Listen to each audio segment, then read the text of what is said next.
राय गोविंदाय नमो नमः। बहुत लंबी 26 श्लोकों में स्तुति की कुंती बुआ ने। भगवान कहने लगे मैं तो आपका भतीजा हूं। बुआ बोले नहीं, बिल्कुल शांत हो जाइए, रिश्ते नाते थोड़ी देर के लिए बंद करो। तुम किसको बुआ बनाते हो, किसको माँ बनाते, किसको पिता बनाते, शांत हो जाओ बिल्कुल। कितनी सुंदर स्तुति की है कि नमस्ते पुरुषम त्वाद्यमीश्वरम प्रकृते परम अलक्षम सर्वभूतानाम अंतर्वहरवस्थितम। हे प्रकृति से परम पुरुष, प्रकृति से परे परम पुरुष परमात्मा, मैं आपको बारंबार प्रणाम करती हूँ। आप अणु अणु में हैं, कण कण में हैं, आप अंदर भी हैं और बाहर भी हैं। प्रत्येक जगह आपकी सत्ता है, लेकिन जीव समझ नहीं पाता, क्योंकि जीव के आंखों के सामने माया का पर्दा डला हुआ होता है। आप जी भर के खेलते हैं, जी भर के आनंद करते हैं जीव के साथ। जब मन भर जाता है तो हटा देते हैं। जैसे कि बच्चा होता है, जब हम लोग मकान बनवाते हैं ना, घर मकान, यमुना जी का रेत मंगवाते हैं, बालू मंगवाते हैं, तो छोटे छोटे बच्चे उसमें घर बनाते हैं, गड्ढे खोदते हैं, घर घर बना के खेलते हैं, दिन भर खेलते हैं। जब उनका मन भर जाता है तो लात मार कर फोड़ देते हैं। ऐसे ही परमात्मा ये पूरा जो रंगमंच है ना, ये खेल कर रहा है। किसी को माँ बना दिया, किसी को पिता, किसी को रिश्ते नाते बंधु। कुंती बुआ कहती है मेरी एक प्रार्थना है प्रभु आपसे, आपने ये रंगमंच जो बनाया है ना, जैसे रामलीला होती है तो रामलीला में कोई राम बनता है, कोई रावण बनता है, खूब युद्ध करते हैं। बोलो करते हैं कि नहीं करते हैं? और जब रामलीला के पर्दे के पीछे दोनों आपस में प्रेम से बैठते हैं, ऐसे ही भगवान ने पूरा रंगमंच बनाया है। कुंती बुआ कह रही है यहाँ आपने मुझे कोई ना कोई पात्र तो बना दिया, कोई अभिनय करने के लिए दे तो दिया है। यदि मेरा अभिनय अच्छा लगे तो मुझे पुरस्कार में ये देना कि मुझे संसार में दोबारा आना ना पड़े, और यदि मेरा अभिनय अच्छा ना लगे तो मुझे संसार में दोबारा भेजना ही नहीं। देख कितनी सुंदर बात है। अच्छा लगे तब भी मत भेजना, और खराब लगे तो भैया अच्छा किरदार नहीं है तो वैसे ही कोई रोल नहीं देना।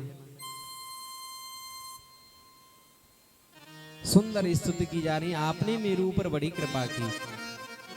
आपने ये कृपा तो अपनी मैया देवकी पर भी नहीं की, इतनी कृपा मेरे ऊपर की। बोले मैंने देवकी पर क्या कृपा नहीं की? बोले आपसे पहले 6 भाई मारे जा चुके, 6 पुत्र। आपने आके देवकी को बचाया थोड़ी, देवकी को सांत्वना समझाया नहीं। लेकिन मुझे देखो मैं कितनी भाग्यशाली हूँ। मेरे 5 पुत्र, और उन 5 पुत्रों को मारने के लिए धृतराष्ट्र के 100 पुत्र हमेशा तत्पर रहते हैं। कभी लाक्षागृह में जलाने के लिए प्रयास किया गया, कभी दूत क्रीड़ा में हमें छल करने का प्रयास किया गया, कहां कहां दुर्वासा ऋषि से श्राप दिलवा दिया होता हमें, लेकिन आपने आकर हमारी रक्षा की। जीवन में दुख था, जीवन में कष्ट था, लेकिन उस कष्ट में आप थे, इसलिए कष्ट कुछ पता नहीं चला। बोले अच्छा मान लिया कि मैं भगवान हूं, बता तुम मुझसे क्या मांगना चाहते हो? बोले देना चाहते? बोले हाँ एक ही वस्तु दे दो। बोले क्या? बेपद संतुना सस्वत तत्र तत्र जगत गुरु। बोले परमात्मा यदि आप मुझे कुछ देना ही चाहते हैं ना तो दुख दे दो। देखो क्या मांग रही कुंती बुआ।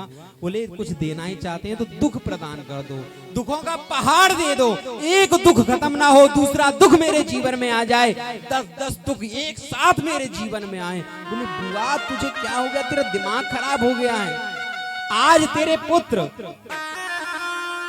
ये युद्ध जीतकर चक्रवर्ती सम्राट तेरा पुत्र बनने के लिए जा रहा है। सुख की बेला तो अब तेरे जीवन में आ रही है, तू दुख मांग रही है। कुंती बुआ के जीवन में, कुंती बुआ के जीवन पर एक दृष्टि डालेंगे, उनके चरित्र पर। कुंती बुआ का जन्म कहीं हुआ, लेकिन इनका पालन पोषण कुंती राजा, कुंती भोज नाम के राजा के यहाँ पर हुआ। इनका पालन पोषण, जिस बच्चे का जन्म कहीं हुआ हो और पालन पोषण कहीं दूसरी जगह हुआ हो तो उसका बचपन बहुत ज्यादा सुखी नहीं बीतता।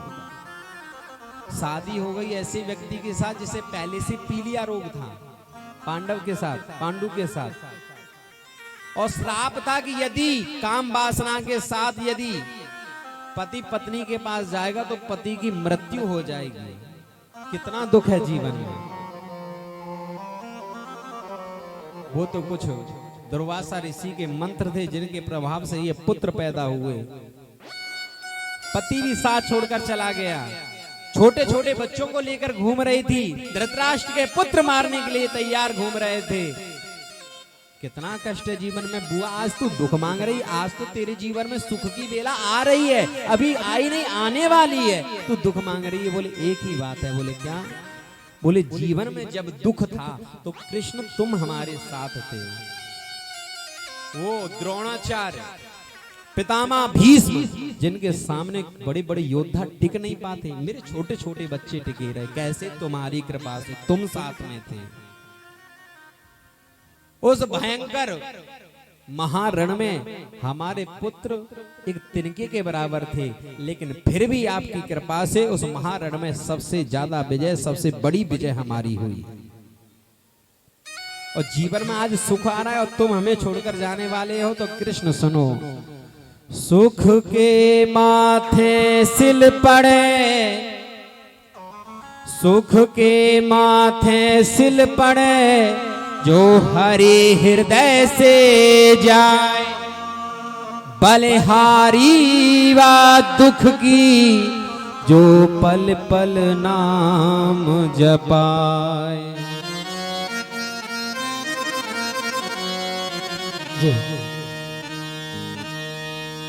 सुख भी मुझे प्यारे हैं, दुख भी मुझे प्यारे हैं। छोड़ूं मैं किसे भगवन, दोनों ही तुम्हारे हैं। छोड़ूं मैं किसे भगवन, दोनों ही तुम्हारे हैं। सुख भी मुझे प्यारे हैं,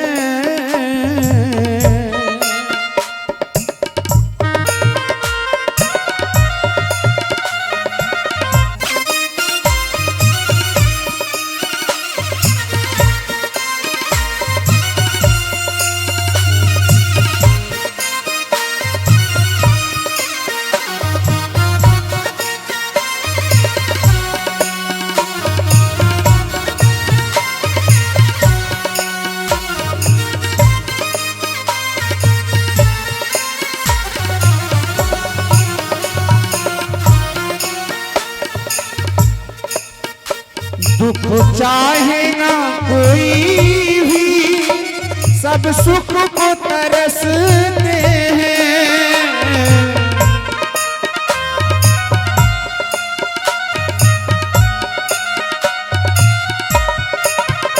सुख में सब हंसते हैं, दुख में सब रोते हैं।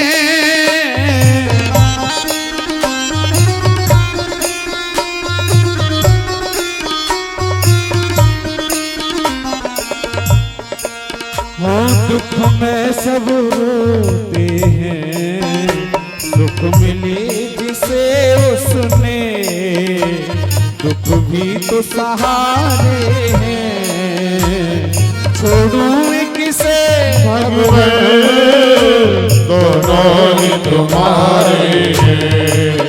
छोड़ूं कोई से भगवन, दोनों ही तुम्हारे हैं।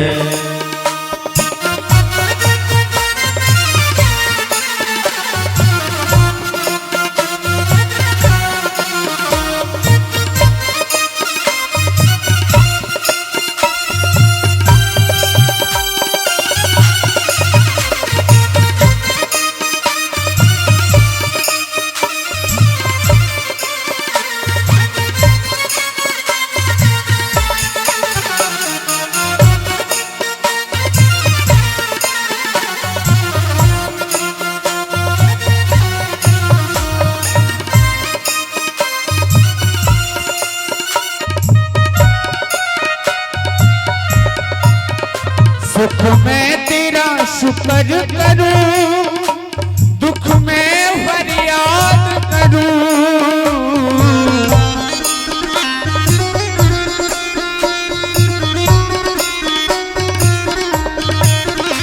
जिस हाल में तुम रखो, मैं तुमको याद करूं।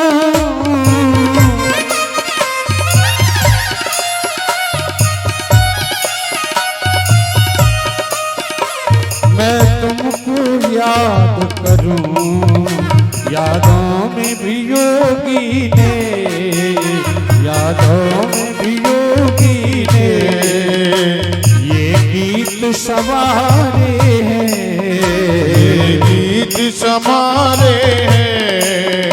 छोड़ू मैं किसे भगवान दोनों ही तुम्हारे हैं। छोड़ो क्यों इसे भगवान दोनों ही तुम्हारे हैं। छोड़ू मैं किसे भगवान दोनों ही तुम्हारे वो दोनों ही तुम्हारे हैं। दोनों ही तुम्हारे। भक्तों, जब बार बार मैया कुंती दुख की कामना कर रहे हैं तो परमात्मा क्या कभी किसी को दुख दे सकते हैं? परमात्मा कभी किसी को दुख नहीं देते, क्योंकि उनके पास दुख है ही नहीं देने के लिए।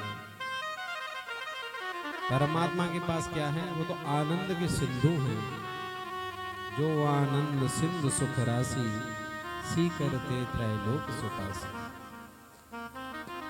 जब परमात्मा के पास जाओ और परमात्मा से कोई वस्तु मांगो और परमात्मा वो वस्तु न दे पाए तो परमात्मा खुद को ही दे बैठता है। बोले चलो बुआ हम ही तुम्हारे साथ चल रहे, दुख तो हमारे पास नहीं है। तो बड़े आनंद के साथ भगवान रहे कुंती बुआ के पास। एक दिन जो है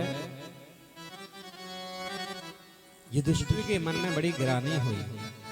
गद्दी को देखा, जो राजगद्दी थी, इस राजगद्दी पर बैठने के लिए हमने जो है अपने स्वजनों को मारा, अपने चाचा ताऊ रिश्तेदार कितने लोगों का वध किया, कितनी स्त्रियों को विधवा कर दिया, कितने बच्चों को अनाथ कर दिया। उस गद्दी के प्रति वैराग्य आ गया, मुझे ये गद्दी नहीं चाहिए। तो भगवान श्री कृष्ण ने वो गीता का ज्ञान जो अर्जुन को सुनाया था, वही गीता का ज्ञान आज युधिष्ठिर को सुनाया। लेकिन उसकी एक बात समझ में न आई। क्यों? क्योंकि सुनने वाले में और सुनाने वाले में एक संबंध होता है गुरु का और शिष्य का। जब तक हम सामने वाले को अपने से श्रेष्ठ नहीं समझेंगे, जब तक सामने वाले को हम अपना गुरु नहीं मानेंगे, तब तक हम उनसे ज्ञान नहीं ले सकते। अर्जुन तो भगवान श्री कृष्ण को अपना गुरु भी मानता है, अपना मित्र भी मानता है, अपना सखा भी मानता है, अपना सर्वस्व मानता है। लेकिन युधिष्ठिर जी के मन में वात्सल्य भाव है कि ये मुझसे छोटा है, मेरा छोटा भाई है। तो भगवान समझ गए कि सफेद दाढ़ी वाले से समझाना पड़ेगा, हमसे तो नहीं समझेगा, किसी बड़े आदमी से समझवाना पड़ेगा तो शायद समझ में आ जाए।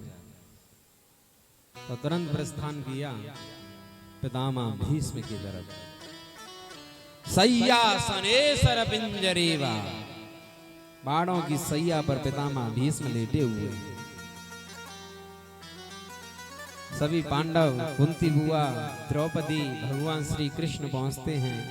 भगवान श्री कृष्ण की आहट सुनी तो प्रणाम करना चाहते हैं, लेकिन प्रणाम नहीं कर पाते, आंखों से अश्रुधारा बह निकलती।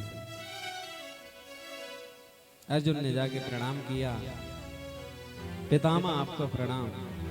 बोले ठीक है, लेकिन तुझे लेकर जो आया है उसको भी तो आगे लेकर आओ।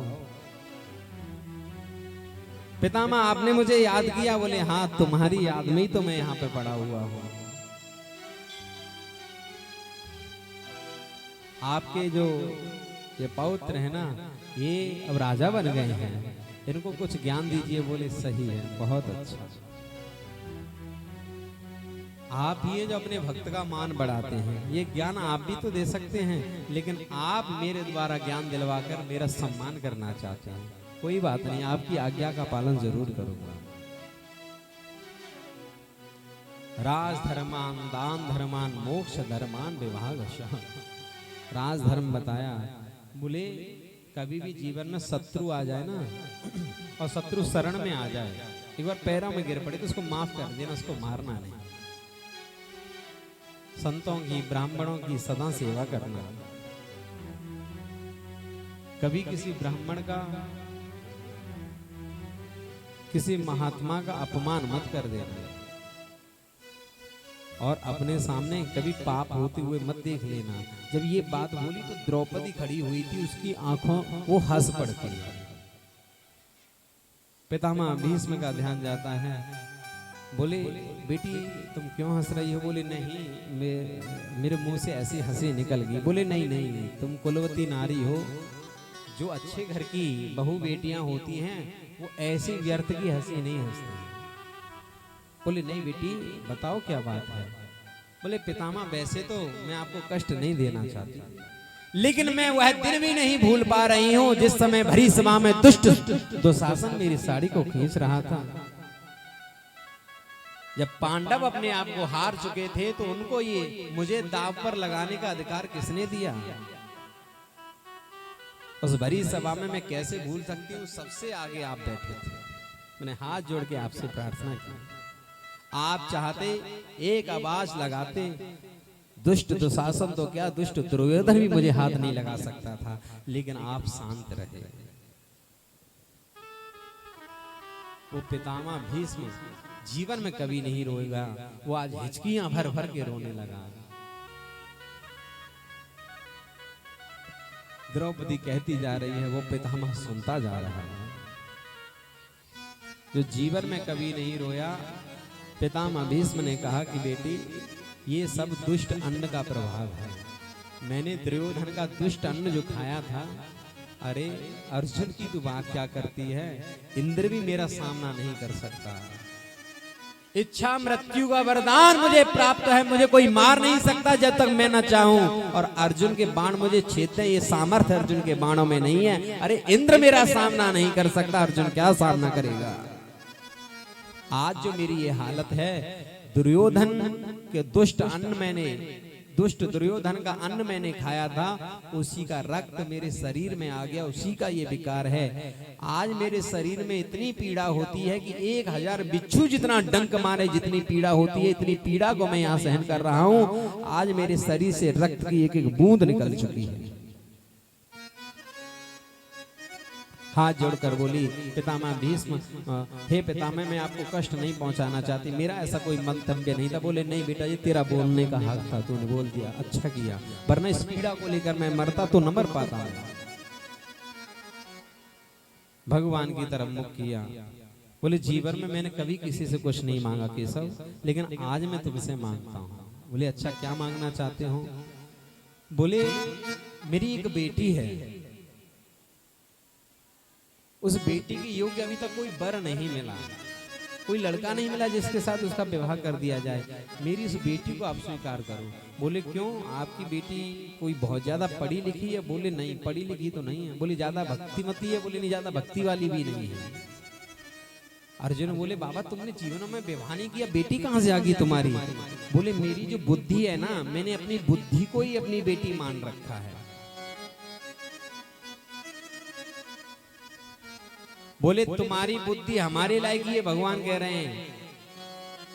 बोले हाँ आपकी लायक है। बोले क्यों?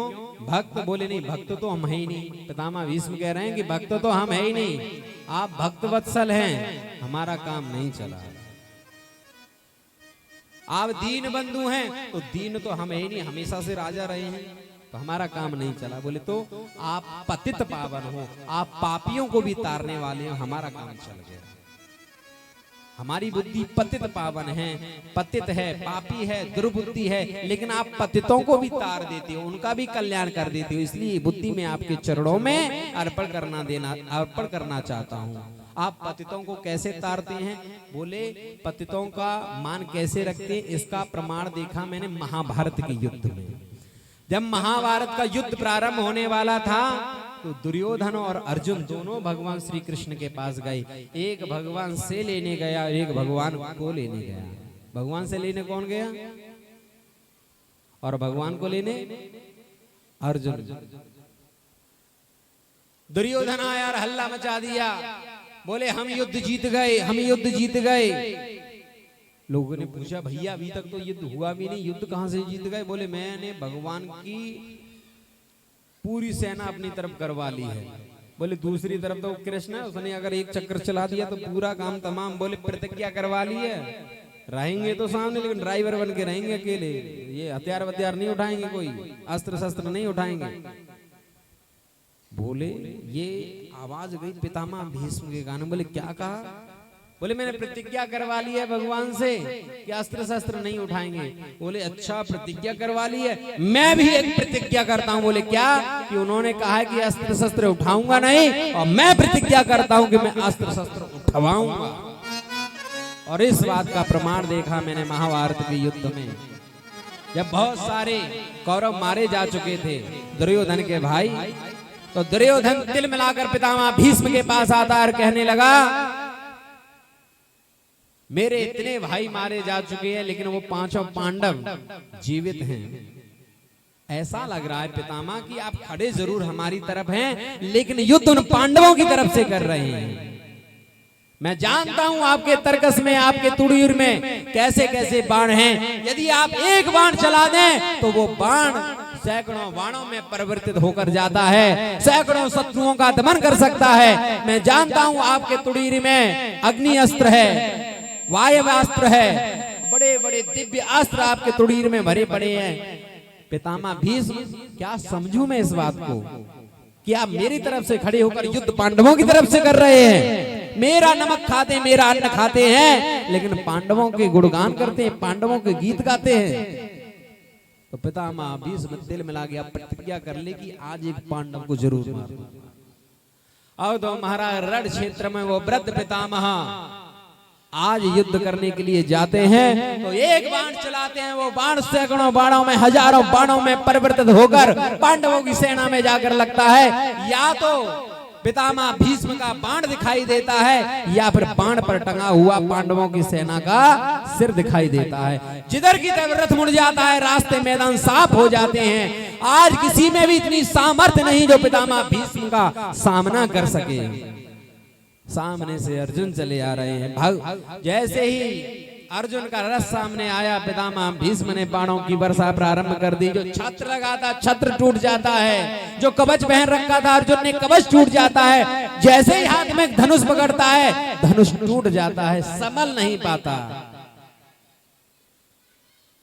भगवान समझाते अर्जुन को, अरे अर्जुन क्या हुआ, तुम सामना नहीं कर पा रहे हो पितामह भीष्म का। बोले मैं संभल ही नहीं पा रहा हूँ। पितामह भीष्म इतने वेग में बाण चला रहे हैं कि मैं तो अपना बाण, अपना गांडीव संभाल नहीं पाता हूँ। बोले नहीं, तू कायरता को प्राप्त हो रहा है। मैं जानता हूं कि तेरे तर्कस में, तेरे तुड़ीर में बड़े बड़े दिव्यास्त्र हैं। पितामह भीष्म का सामना यदि इस पांडव सेना में कोई कर सकता है तो मात्र अर्जुन अकेला तू है। अरे पार्थ तू बाण चला। बोले मैं बाण चला नहीं पा रहा हूं। अरे पार्थ बाण चला, तुझसे मैं कह रहा हूं, सामने मैं खड़ा हूं, तू निर्णय की फिक्र करना छोड़ दे कि क्या होगा क्या नहीं होगा, तू तो बाण चला। बोले बाण नहीं चला पा रहा हूं, मैं तुझसे कह रहा हूं बाण चला। तो अर्जुन अपने आप को संभालता है, हाथ में फिर से जैसे ही धनुष पकड़ा तो तुरंत पितामह भीष्म ने एक और बाण चला दिया, वो धनुष भी हाथ से छूटकर गिर जाता है। अब तो पितामह भीष्म के इस बाणों की आग, बाणों के इस पवन के सामने अर्जुन झुक जाता है और रथ के पिछले भाग में जाके बैठ जाता है। बोले केशव, मुझसे ये युद्ध नहीं हो सकेगा। बोले तू क्या चाहता है, धर्म पर अधर्म विजय प्राप्त कर ले। अरे बाण चला।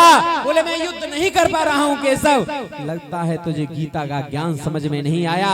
मैंने तुझे इतनी गीता सुनाई, 18 अध्याय सुनाए, उसका तेरे ऊपर कोई असर नहीं है। अरे युद्ध कर पार्थ, पार्थ बाण चलाओ, पार्थ बाण चलाओ। लेकिन पार्थ बाण नहीं चला पाता है। इतने में पितामह भीष्म ने और बाणों की वर्षा की कि 2 बाण तो भगवान के पैर में जाके लगते हैं। अब भगवान खड़े हो जाते हैं तिल मिलाकर, पार्थ अब तू युद्ध नहीं कर रहा, तू युद्ध नहीं करेगा तो युद्ध मैं करूंगा, क्योंकि मेरी प्रतिज्ञा है कि कभी भी अधर्म को धर्म पर विजय प्राप्त नहीं करने दूंगा। तुरंत धरती पर कूद जाते हैं। जैसे ही धरती पर कूदते हैं वहां पर एक टूटे हुए रथ का पहिया पड़ा हुआ था। रथ का पहिया हाथ में ले लिया, उसमें चक्र का आवेश आ जाता है। अब तो पृथ्वी डोल जाती है, पृथ्वी कांप जाती है। बोले भगवान क्या कर रहे हैं, प्रतिज्ञा तोड़ दी। तो भगवान का पीतांबर पृथ्वी पर गिर जाता है। बोले हे वसुंधरे, तू मेरे से लीला में व्यवधान उत्पन्न मत कर, मुझे हर एक प्रतिज्ञा याद है। अर्जुन दौड़कर आया, भगवान के पैर पकड़ ली। प्रभु आपने क्या किया, आपने प्रतिज्ञा की थी कि युद्ध में अस्त्र शस्त्र नहीं उठाऊंगा। बोले अर्जुन मेरी कोई प्रतिज्ञा नहीं, मेरा भक्त जो प्रतिज्ञा कर ले वही मेरी प्रतिज्ञा है। मेरी प्रतिज्ञा टूटती है, टूट जाने दो, लेकिन मेरा भक्त जो प्रतिज्ञा कर ले वो प्रतिज्ञा नहीं टूटनी चाहिए। पितामह भीष्म कहते हैं वो छवि ऐसी थी मानो एक गजराज पर, एक हाथी पर सिंह आक्रमण करने जा रहा हो। वो छवि के मैंने दर्शन किए हैं केशव, मैं उसी छवि के दर्शन करना चाहता हूँ। पितामह भीष्म अपनी बुद्धि को एक जगह टिककर भगवान के चरणों में लगाते हैं और पितामह भीष्म महाप्रयाण करते हैं। देखिए कैसी सुंदर मृत्यु है। जीव को हमेशा परमात्मा से यही प्रार्थना करनी चाहिए, जब भी अंत समय आए तो प्रभु आपका सानिध्य जरूर प्राप्त हो। एक भक्त भगवान से कहता है, इतना तो करना स्वामी, इतना तो करना स्वामी, जब प्राण तन से निकले गोविंद नाम लेकर, जब प्राण तन से निकले।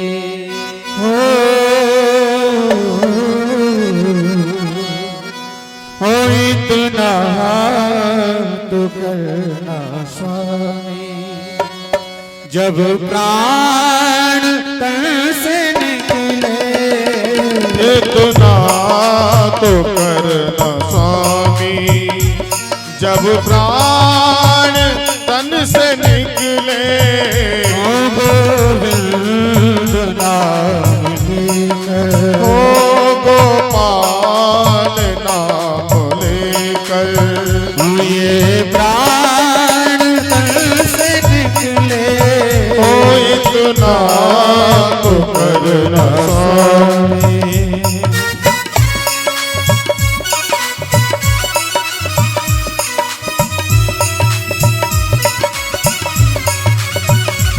श्री गंगा जी का तट हो, यमुना का बंसीवट हो। श्री गंगा जी का तट हो, यमुना का बंसीवट हो। श्री गंगा जी का तट हो, यमुना का बंसीवट हो।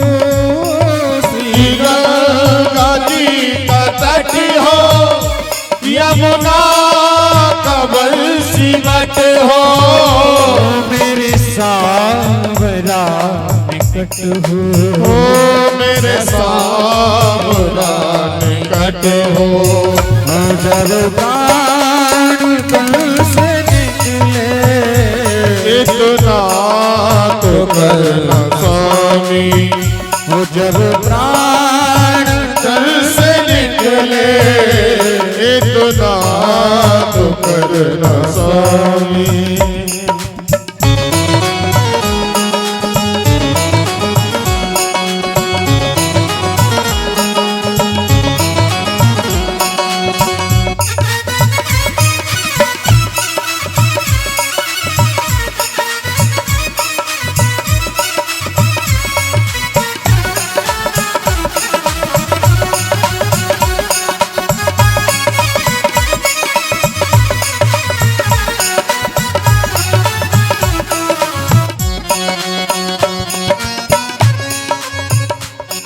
स्वामी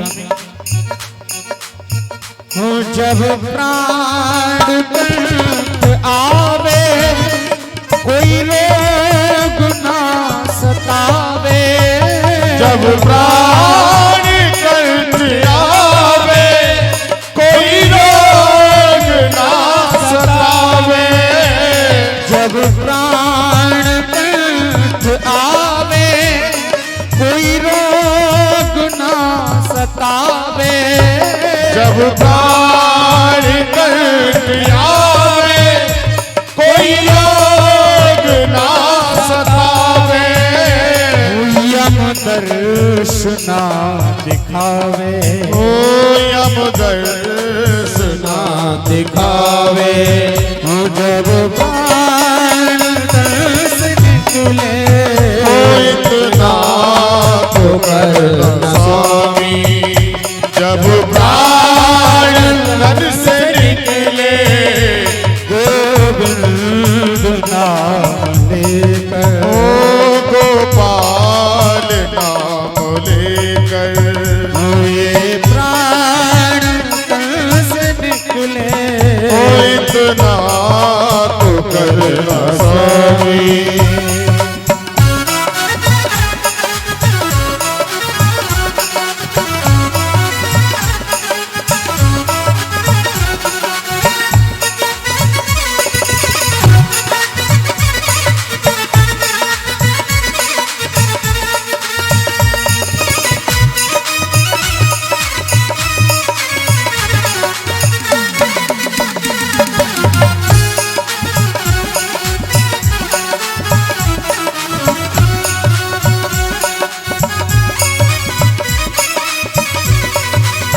उस बात जल्दी आना, प्रभु देर ना लगाना।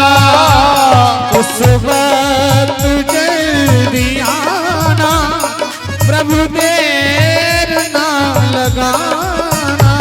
उस बात जल्दी आना, प्रभु देर ना लगाना। राधे को संग लाना, ओ राधे को संग लाना। जब बाण दस निकले, ओ इतना तो करना स्वामी, इतना तो करना स्वामी। इतना तो करना रमण लाल की बोले धुनी वारे बाबा की, बोले राधा कृष्ण भगवान की। प्यारे भक्तों, पितामह भीष्म महाप्रयाण करते हैं, सभी पांडव लौट कर आते हैं। भगवान ने कहा कि अब मैं भी अपनी अयोध्या, मैं भी अपनी द्वारका जाना चाहता हूं। तो बहुत सारी भेंट युधिष्ठिर ने दी और साथ में अर्जुन को भेजा, इसलिए बोले कहीं रास्ते में कोई चोर डाकू कोई लुटेरे लूट ना ले। युधिष्ठिर वात्सल्य भाव रखते हैं ना अर्जुन के प्रति कि भाई अर्जुन साथ में जाएगा तो सुरक्षा बनी रहेगी, बोले अर्जुन छोड़कर आएगा। जैसे ही आज अपनी द्वारका में, आज अपनी अयोध्या में प्रभु पधारे हैं, तो सभी ने फूलों से पुष्पों से स्वागत किया और भगवान ने जाकर सबसे पहले अपनी माँ देवकी और पिता वसुदेव जी को प्रणाम किया है। शास्त्र भी कहते हैं क्या, अभिवादनशीलस्य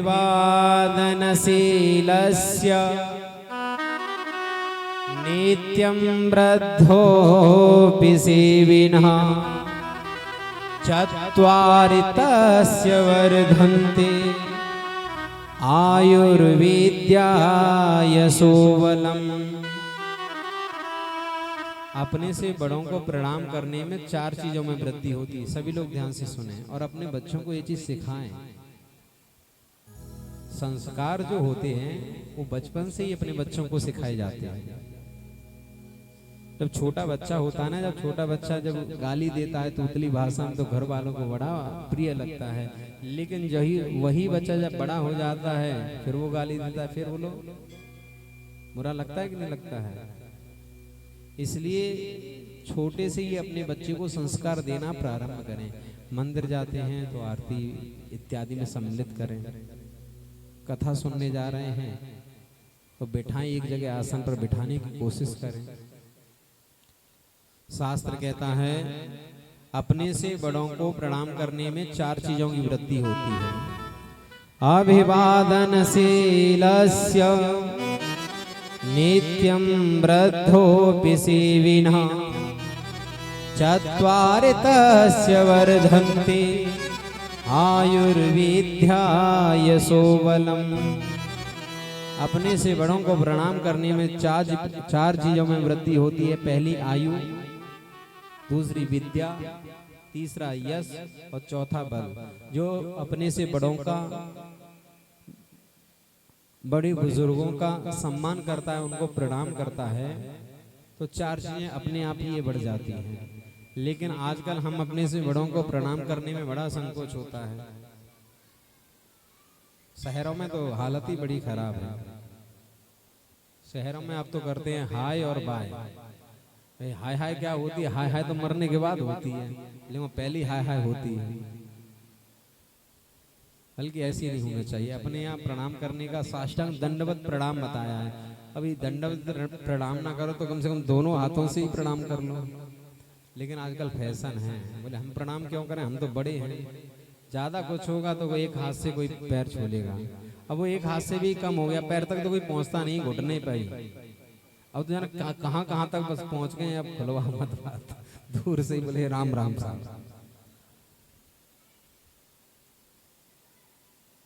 लेकिन ऐसा नहीं होना चाहिए। ये सब कमियां संस्कार की होती हैं। हम जब बचपन में जब बच्चा पढ़ने के लिए जाता है तो बच्चे को बताओ कि सुबह जल्दी जगो, स्नान करो, भगवान की पूजा करो।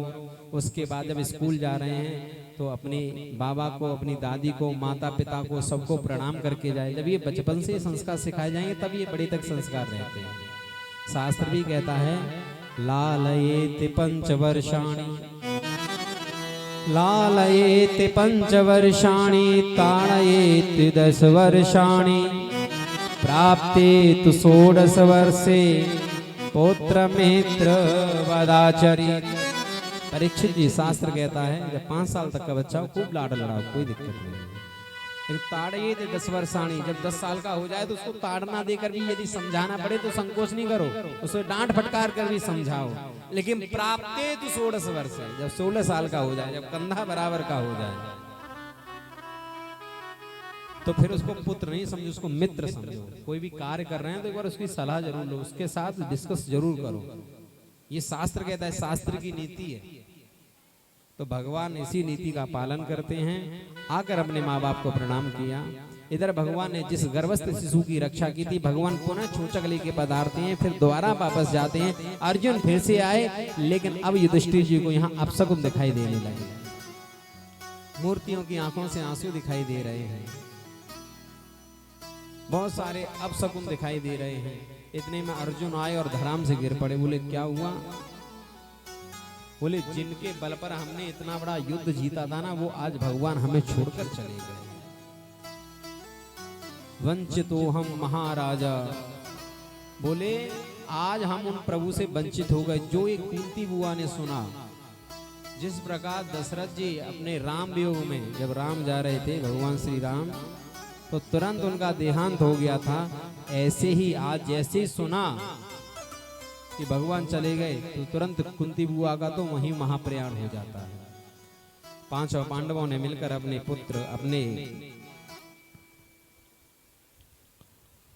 पुत्र परीक्षित को गद्दी पर बिठाया।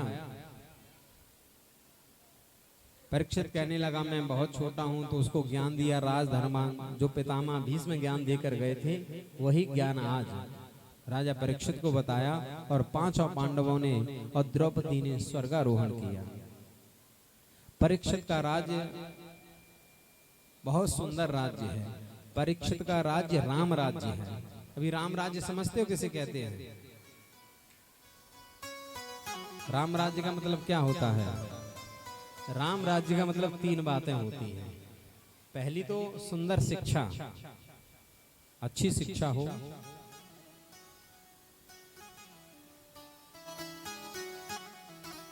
और तुरंत न्याय, और अच्छी चिकित्सा। एक तो निःशुल्क शिक्षा होनी चाहिए, निःशुल्क चिकित्सा होनी चाहिए, और तुरंत न्याय होना चाहिए। ये 3 बातें ही राम राज्य हैं, और कोई राम राज्य नहीं है। हम लोग कल्पना करते हैं कि राम राज्य ऐसा होगा, राम राज्य ऐसा होगा, नहीं। राम राज्य का मतलब 3 बातें, बहुत अच्छी शिक्षा, बहुत अच्छी चिकित्सा, और तुरंत न्याय। लेकिन आज बड़ी विडंबना की बात है, ये तीनों ही हमारे भारतवर्ष में इनकी स्थिति बड़ी दयनीय है। क्यों? शिक्षा के बराबर महाराज कुछ महंगा है ही नहीं है। किसी को MBBS करना हो, किसी को शिक्षा बड़ी ग्रहण करनी हो, तो महाराज उसकी तो स्थिति खराब हो जाती है। इतनी महंगी शिक्षा, चिकित्सा। जो हमारे डॉक्टर लोग हैं ना, वेंटिलेटर पे मरीज कब का स्वर्ग सिधार गया, लेकिन फिर भी महाराज बिल बनाया जा रहा है। वेंटिलेटर पे ऐसी मशीन है, वो तो हवा देती रहती है, आदमी को पता चलता कि जिंदा है। वो तो मुर्दे में भी हवा देती रहे, उससे लगता रहेगा कि जिंदा चल रहा है। ये इंजेक्शन आएगा, वो इंजेक्शन आएगा, इतना बड़ा भयंकर इंजेक्शन आएगा, विदेश से आएगा। बोले ऐसी स्थितियां हैं या नहीं है? और न्याय, जिसने अपराध किया है वो व्यक्ति तो बाहर खुल्लम खुल्ला घूम रहा है, और जिसने अपराध नहीं किया वो जेल में बंद है। जब ये सिद्ध हुआ कि अंदर वाला निर्दोष है, तब तक आधी से ज्यादा जिंदगी उसकी बीत गई। लेकिन परीक्षित के राज्य में ऐसा नहीं था। परीक्षित के राज्य में ये तीनों बातें बिल्कुल सुदृढ़ रूप से, सुचारू रूप से चल रही थी। जहां भी जाता परीक्षित तो चारों तरफ अपने पूर्वजों की प्रशंसा सुनता था। अभी राजा का मन में आता कि मैं किसी आश्रम में जाके सेवा करूं, तो कोई सेवा नहीं करवाता। बोले राजा महाराज आप सेवा करोगे? अरे आप तो बैठो, सेवा हम करेंगे। तो राजा परीक्षित अपना रूप बदल के साधारण आदमी जैसा वेश बना के तब जाके मंदिरों में सेवा करता था। अभी हम लोग क्या है, कहीं भी अगर सेवा भी करें तो उसको 10 जगह फोटो खींच के सोशल मीडिया पर डालेंगे। अभी कोई फोटो में देख रहा था वो सोशल मीडिया पे कि कोई किसी को केला और कोई फल दे रहा है और 10 लोगों ने फल से हाथ लगा रखा है और एक बेचारा जो है फल ले रहा है और उसका फोटो खींच के डाल दिया। ऐसे लग रहा है जैसे कि वो एक सेब जो है सब लोग मिल के दे रहे हैं। बड़ा दिखावे पे लोगों का महत्व ज्यादा है, वास्तविकता पे ध्यान नहीं है किसी का। दिखावे पे बोले नाम हमारा कितना बड़ा होगा, कितनी बड़ा नाम हमारा होना चाहिए। बल्कि यहाँ नाम बड़ा करने से कोई मतलब नहीं। नाम यदि बड़ा करना है तो वहां करो भगवान के पास। राजा परीक्षित इतने बड़े राजा होकर वेश बदलकर हर एक आश्रमों में जाते हैं, सेवा शुश्रूषा करते हैं, झाड़ू लगाते हैं, पोंछा लगाते हैं। और हम लोगों को बड़ा संकोच होता है, बोले हम क्यों करें, हम इतने बड़े आदमी, मंदिर की सेवा हमारा ही काम थोड़ा ही है, वो तो पुजारी करेगा। सब काम पुजारी का ही है, तुम लोगों का कोई कार्य नहीं है। भाई तुम लोगों को भी तो मंदिरों में सेवा करनी चाहिए। बहुत सारे ऐसे मंदिर हैं हमारे यहाँ। गोपेश्वर का ऐसा मंदिर है कि बड़े बड़े धनाढ्य लोग व्यक्ति वहाँ नंबर लगाते हैं सेवा के लिए कि हमारा नंबर आ जाए, हम सेवा करेंगे इस दिन। तो भाव ये होना चाहिए, चाहे हम किसी भी रूप में हों, भगवान की सेवा तो बिल्कुल। राजा अम्बरीश जी कहते हैं, सबई मन कृष्ण पदारविंदयो वचांसि वैकुंठ गुणानुवर्णने करो हरिर्मंदिर मार्जनादिषु श्रुतुं चकाराच्युत सत्कथोदय। हमारा हाथों को होना तब सार्थक है जब हमारे हाथ प्रभु की सेवा में काम आए। हमारे पैरों का होना तब सार्थक है जब वो परिक्रमा लगाएं, यज्ञ करें हम आहुति, तो हमारा हाथों का होना सार्थक है। गोवर्धन वृंदावन अपने मंदिर भागवत की परिक्रमा करें तो हमारे पैरों का होना सार्थक है। अपने पैरों से चलकर भागवत कथा सुनने के लिए आए, अपने पैरों से चलकर तीर्थों में जाके दर्शन करें, तब तो पैरों का होना सार्थक है। लेकिन लोग तीर्थों के दर्शन नहीं, कथा सुनने नहीं, अभी कहीं नौटंकी हो रही हो तो तमाम भीड़ इकट्ठी हो जाएगी। गांव के बड़े बड़े वृद्ध पहुंचेंगे और वैसे कहेंगे हमसे चलो ना जावे महाराज। प्यारे भक्तों, राजा परीक्षित ने एक बार इसके मन में आया कि हमारा जो खजाना है, खजाने में जाकर देखूं क्या स्थिति है। तो वहां पर जरासंध का एक मुकुट था, उस मुकुट को धारण कर लिया और जंगल में आ जाने लगा। प्यारे भक्तों, क्या देखता है कि एक गाय और एक वृषभ आपस में वार्ता कर रहे हैं। ये गाय कोई और नहीं पृथ्वी है, वृषभ कोई और नहीं साक्षात धर्म है।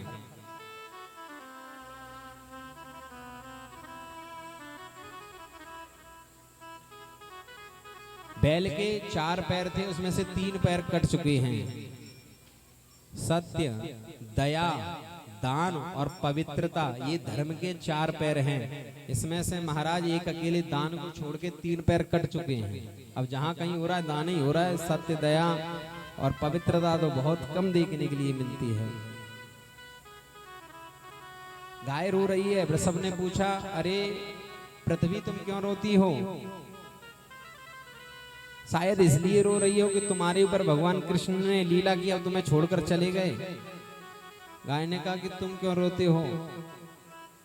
संसार में कलयुग ज्यादा बढ़ता जा रहा है, अत्याचार पापाचार ज्यादा हो रहा है। दोनों में संवाद चल रहा था आपस में। तभी राजा परीक्षित आए, उन्होंने देखा कि भाई मेरे राज्य में गाय और बैल परेशान, वृषभ परेशान, साक्षात भगवान कृष्ण इनके लिए आए, ये किसने ऐसी दुष्टता की? अब पूछने लगा वृषभ से, हे वृषभ देव, आपकी ये स्थिति किसने की? आपके पैर किसने काट दिए? आपको ये दुख देने वाला कौन है? तो वो हाथ जोड़ के बोले राजन, मैं किसका नाम लगाऊं, किसका नाम लूं? शायद मेरे कर्म ऐसे हों। शास्त्र कहता है, कर्म प्रधान विश्वर चिराखा, जो जस करहि सो तस फल लाखा। कर्म प्रधान ईश्वर चिराखा, जो जस करहि सो तस फल लाखा। बोले शायद मेरे कर्म ही ऐसे हों जिसका फल मुझे आज ऐसा मिल रहा है। को ना काऊ सुख दुख कर दाता, निज कृत कर्म भोग सब भ्राता। मेरे शायद ऐसे कर्म है जिसका हम मुझे ऐसा फल प्राप्त हो रहा है। भागवत में भी लिखा है, कर्मणा जायते जंतु कर्मणैव विलीयते, सुखम दुखम भयं क्षेमं कर्मणेवाभिपद्यते। व्यक्ति अपने कर्मों के अनुसार जन्म लेता है और कर्म करते करते ही संसार में विलीन हो जाता है। इसके बीच में उसे जो भी सुख दुख प्राप्त हो रहे हैं उसे अपने कर्मों से ही प्राप्त हो रहे हैं। हे राजा परीक्षित, मैं किसका नाम लूं? मीमांसाएं तो ये कहती हैं कि ये सुख दुख तो मन की कल्पना है। हम मन से सोच लें दुख है तो दुख है, मन से सुख सोच लें तो सुख है। जो आनंद आप लोगों को बढ़िया एसी में सोने में प्राप्त होता है, एसी में बड़ी ठंडक प्राप्त होती है, वही आनंद एक कुत्ते को नाली में गंदे पानी में सोने में आनंद आता है। जो आनंद आपको डेवलप के गद्दों पर लेटने में प्राप्त होता है, वही आनंद एक किसान को अपने जिते हुए खेत में लेटने पर प्राप्त होता है। तो ये सुख दुख हो सकता है, मन की परिकल्पना भी हो सकती है। तो राजा परीक्षित ने कहा कि मैं समझ गया, आप कोई और नहीं, आप साक्षात धर्म हैं। क्योंकि धर्म ये कहता है कि कभी भी किसी की बुराई नहीं करनी चाहिए। तो आप साक्षात धर्म हैं, क्योंकि जो दूसरे की बुराई करता है समझ लो वो अपने पापों को छीण कर रहा है। प्रभु फिर भी बताइए कि आपको ये कष्ट पहुंचाने वाला व्यक्ति कौन है? तभी वहां पर देखा कि एक लंबा लंबा काला सा पुरुष हाथ में तलवार लेकर उस वृषभ के बचे हुए एक पैर को काटने के लिए आ गया। तो तुरंत राजा परीक्षित ने अपनी तलवार निकाली और मारने के लिए आगे आए। तो वह कलयुग दीनहीन होके राजा परीक्षित की शरण में आ गया, चरणों के पास आकर बैठ गया। बोले महाराज मैं आपकी शरण में हूँ। तो राजा परीक्षित को अपने पूर्वजों का वचन याद आया। उन्होंने क्या कहा था कि शरण में जो कोई भी आ जाए उसको मारना नहीं। बोले तू कौन है? बोले मैं कलयुग हूँ। बोले मेरे राज्य से निकल जा। बोले अच्छा महाराज मैं कहाँ निकल जाऊं? आपका राज्य कहाँ नहीं है? जहां तक दृष्टि जा रही है सातों समुद्रों से पार तक आपका राज्य है, एक छत्र सम्राट आप राजा हैं। बताइए ऐसी कौन सी जगह है जहां मैं चला जाऊं? और मेरा तो धर्म है। सबसे पहले सतयुग होता है, फिर त्रेता युग होता है, फिर द्वापर होता है, फिर कलयुग है। मेरा तो आना स्वाभाविक है, मैं तो अपने समय के अनुसार आया हूँ। और राजन एक बात बताऊं ना, आप बहुत अच्छे राजा हैं, इसीलिए आपको पूछ कर आ रहा हूँ, वरना मैं चला आता हूँ, मैं किसी को पूछता नहीं हूँ। बताइए कहाँ चला जाऊं? राजा परीक्षित ने कहा कि तेरे अंदर कोई अच्छी चीज है, तुझे यहाँ तेरे अंदर कोई गुण है? बोले हाँ, वैसे तो मेरे अंदर बहुत सारे दुर्गुण भरे पड़े हैं, लेकिन एक गुण मेरे अंदर बहुत अच्छा है, एक क्वालिटी मेरे अंदर बहुत बढ़िया है। बोले क्या? यत् फलम नास्ति तपसा न योगेन समाधिना तत्फलम लभते सम्यक् कलौ केशव कीर्तना।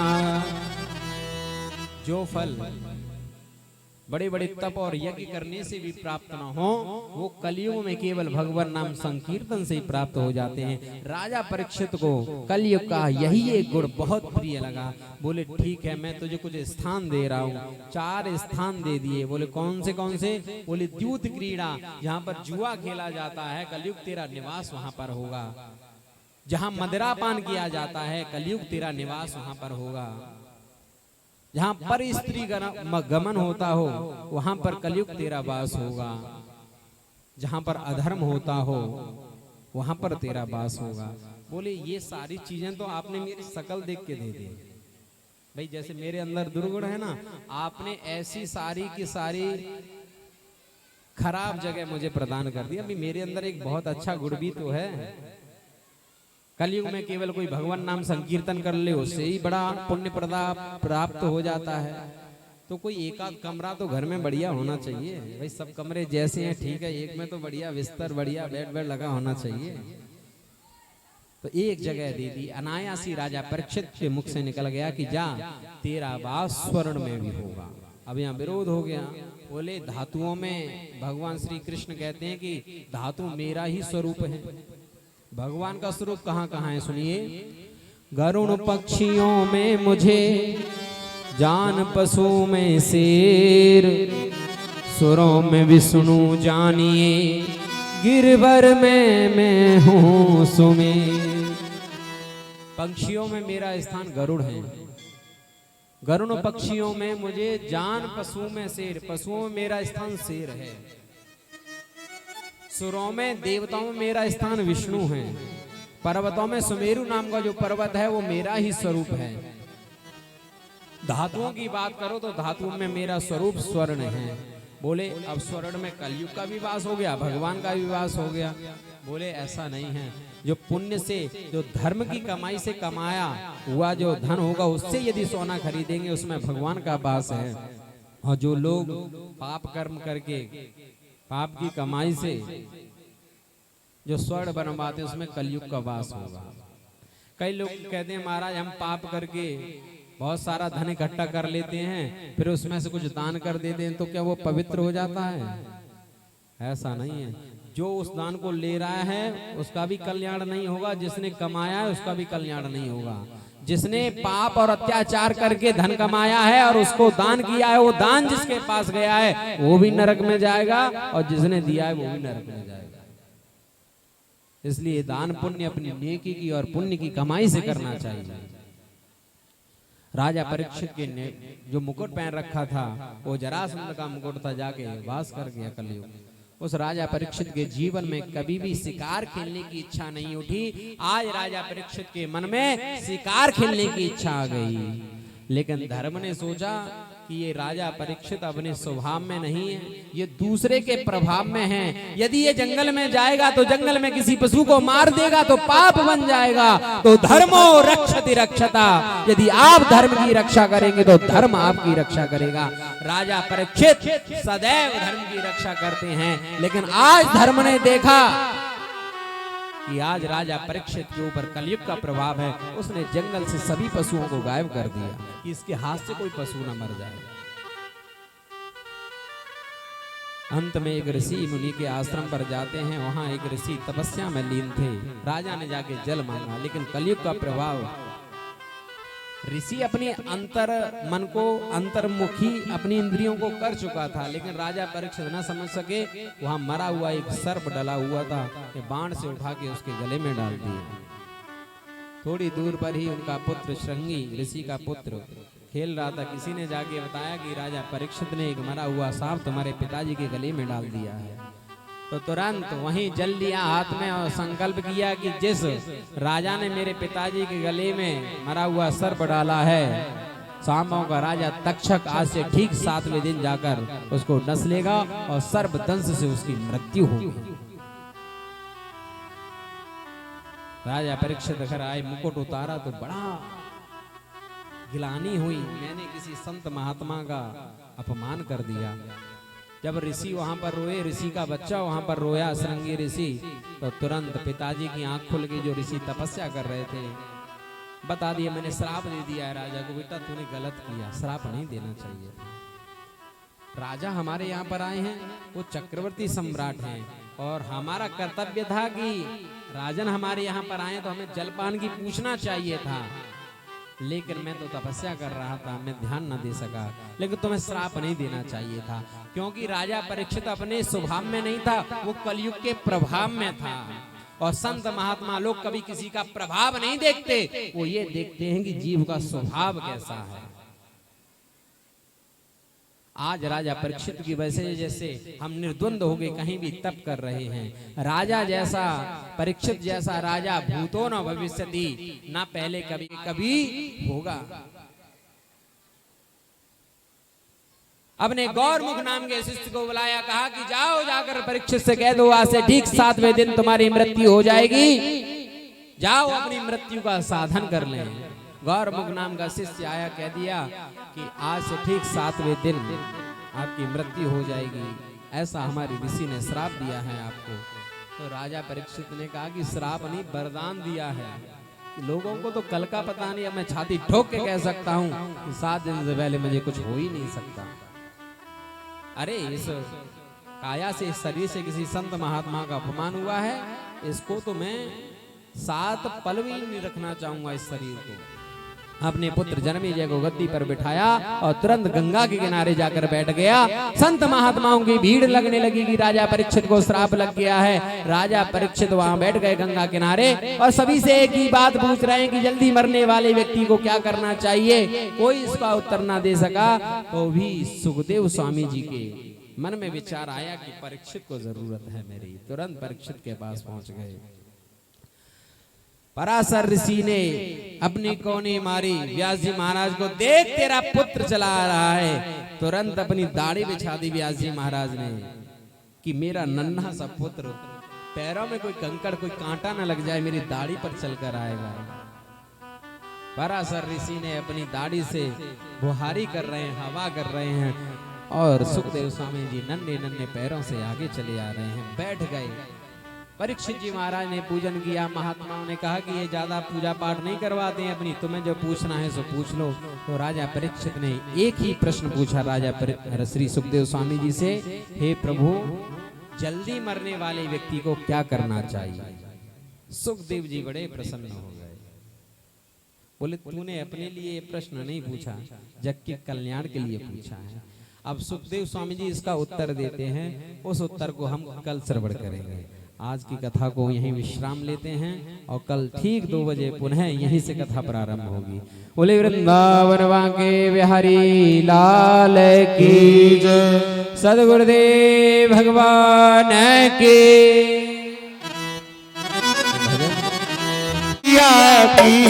आरती कृष्ण कन्हैया की। अधर धर मुरली बजैया की आरती कृष्ण कन्हैया की। धर धर मुरली बजैया की आरती कृष्ण कन्हैया की। अधर धर मुरली बजैया की आरती कृष्ण कन्हैया की। कृष्ण तुम मथुरा जन्म लियो लियो।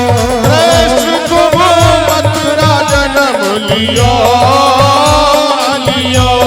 नंद घर मंगलाचार कियो कियो। नंद घर मंगलाचार कियो कियो। यशोदा गोद खिलैया की आरती कृष्ण कन्हैया की। अधर धर मुरली बजैया की आरती कृष्ण कन्हैया की। कृष्ण तुम यशोदा के छैया छैया। कृष्ण तुम यशोदा के छैया छैया। श्याम बदाऊ के भैया भैया। श्याम बदाऊ के भैया भैया। ये वन वन धेनु चढ़ैया की आरती कृष्ण कन्हैया की। अधर धर मुरली बजैया की आरती कृष्ण कन्हैया की। कृष्ण तुम कंसासुर मारो मारो। कंसासुर मारो मारो। श्याम तुम भूमि भार तारो तारो। श्याम तुम भूमि भार तारो तारो। पालिया साब नथैया की आरती कृष्ण कन्हैया की।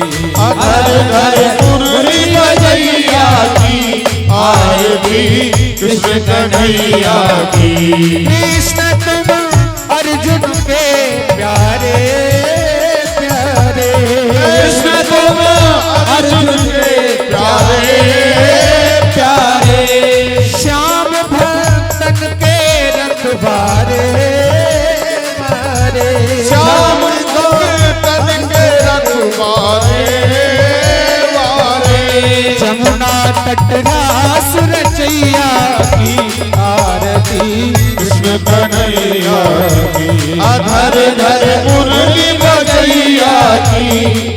आरती कृष्ण कन्हैया की आरती गाते कृष्णानंद हो आरती गाते कृष्णानंद